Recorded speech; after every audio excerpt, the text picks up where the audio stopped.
Hi, welcome back to Movie Review Mom. Thanks for subscribing. I really do appreciate it. And be sure and click on that little bell that will notify you every time I upload a new movie review. And be sure and check out our Movie Review Mom Facebook group where I post lots of fun stuff about movies. All right, on to today's movie. The movie I'm reviewing is Last Christmas. Now that it's December, I'm finally ready to talk about Christmas movies. This movie is rated PG-13. It's an hour and 43 minutes. And the movie review mom grade that I'm going to give it is a B. And I'll tell you why. But first, I'm going to give a quick overview, and then I'll tell you some themes, some tips for parents, and then some things that I did and didn't like. Ready? Okay, in a quick nutshell, Last Christmas is a romantic comedy, a rom-com, a Christmas com. It's written by Emma Thompson and Bryony Kimmings.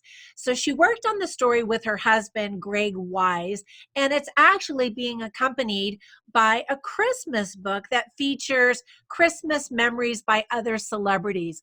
Kind of cool. Director Paul Feig always presents quirky stories with a unique perspective, and this Christmas tale is no different. So it's about a young woman with a heart condition who struggles with loving others and making good choices. Critics are bashing elements of the film because there are some issues, but fans are loving the cheese and the cheer. So don't say I'm a big Christmas Scrooge if I point out some of the movie's faults. I did enjoy it. But anyway, I'm getting ahead of myself. Some tips for parents is that there is some British profanity and crude language at times, talk of sexual relations. Kate, the main character, the protagonist, makes terrible decisions and is not a good role model for your kids, especially during the first hour of the movie. She works through some problems and, as you would expect, is able to actually see some great character growth. And for me personally, I love a good character arc in a story. And so you'll be satisfied by that. But for the first hour, I just didn't really like her. I knew I was supposed to, but I was just like, ugh. Anyway, there's a moment where breaking and entering is supposed to be considered delightful and adorable, even though it's illegal. So, again, if you watch this with your kids, make sure they know that's not acceptable. There's a transgender actress named Rebecca Root, and we're starting to see more transgender actors, actresses, really across the board. There's some alcohol, quite a bit of alcohol. There's a lesbian biracial couple.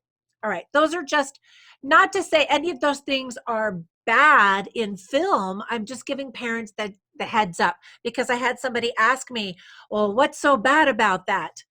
That's for parents to decide. I'm just letting you know so that you can address any of those things with your kids. Okay. Now, some positive themes are Tom, who's played by Henry Golding, always says, don't forget to look up. And I love his happy, cheerful disposition and that he is always looking up. Years ago, I used to live in Spain and I had a friend and we would always be walking. She had just gotten to the country. So I was translating and helping her kind of get her bearings. And so I was kind of looking down. I had maps, and so I was trying to help her figure out where stuff was. And she always looked up. And she mentioned that to me, and I was like, oh, well, I got to figure out where we're going, you know. And then I was like, wait a minute, what am I doing? I'm missing all the world around me. Anyway, so I love that theme of the movie. Just saying. Appreciate the good things that are in your life. Other themes are unconditional love, survivor guilt, immigration struggles. And then some quotes that I really liked are Kate, played by the lovely Emilia Clarke, says, we are so lucky to be alive. Helping each other is what makes us happy. Great theme. She learns that life lesson, and we all need to be reminded of that life lesson. And then Tom again says, you're going to make mistakes, and that's okay. You're made of everything you do. And I love that lesson and that reminder as well, that we're never going to be perfect. We're going to have bad days, and it's okay. Anyway, so some things that I really liked are, first of all, I love the twist. Without it, a lot of things didn't make very much sense, especially during the first hour of the film. For example, why would Tom, this handsome all guy who seems to have it all together and has a great attitude, even be interested in Kate, who's just a walking disaster? And so if the movie had just been her personal growth, well, I don't want to give any spoilers, but anyway, I like the twist. I'm glad it's there, and it needed to be there, in my opinion. Unfortunately, the marketing campaign kind of gave away a little too much information about the twist during one of the trailers. I didn't even know about the twist, obviously, until I saw I can't even talk, trailer. Anyway, so forget I said anything. I adore Emma Thompson. That's another given. You can tell she had a lot of fun being a Yugoslavian mother. I like her sense of humor. She had just done a film called Late Night. Um, that was cute. She was much more talented. Well, okay, you can watch that review. Anyway, I think that's great that she wrote this film, and good luck to her. Emilia Clarke is also adorable and talented, and her messed up character gives her a lot to work with on her journey to becoming a better person. And in a taxi scene, you can actually see the wrist tattoos that she got during the last season that she filmed and starred in the Game of Thrones. So a lot of people love her for that. She actually is great for a rom-com role. I really liked her in Game of Thrones, and I really like her in a rom-com type of personality. Anyway, it's also rumored that Paul Feig did not want to direct this movie because his last holiday film actually bombed at the box office, called Unaccompanied Minors back in 2006. However, Emma Thompson personally sent him the script. He loved it, and then he decided to direct the movie. And how could you say no to Emma Thompson? The title of the movie is actually based on the popular song by Wham in 1984.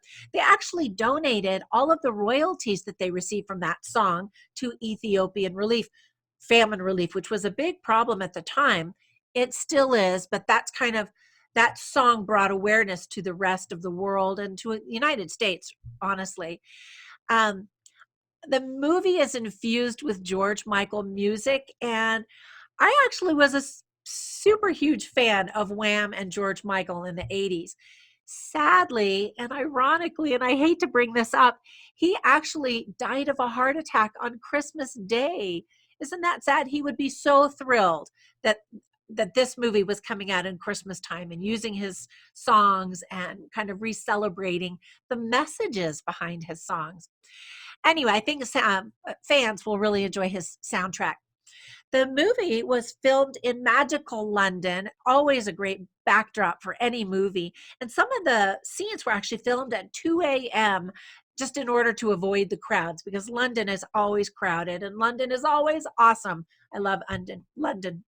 I always get a kick out of comedian Sue Perkins. She's in this tiny little scene. I would have loved to have seen more of her just because I get such a kick out of her. And Americans don't know her that well. They're starting to know her more and more. Anyway, I just like her a lot. And I was totally surprised to see Patti Lupone in one of the scenes. It would have been awesome to cast her as one of the homeless women and have her sing for us during the auditions. Wouldn't that have been amazing? Instead, she doesn't have a singing role. She just talks in this really short scene, and it's kind of a bizarre character. Anyway, that was a kind of surprise. Now, some things that I didn't like are that when the movie begins, she's just this hot, rude, unlikable mess, as I mentioned. Rufus, the character Rufus, played by Ansu Kabia, rightly calls her the most selfish girl in the world. So I'm hoping that you do not see yourself in her. If you do, maybe you'll be inspired and know that there's hope. You've just got to make healthy, good choices.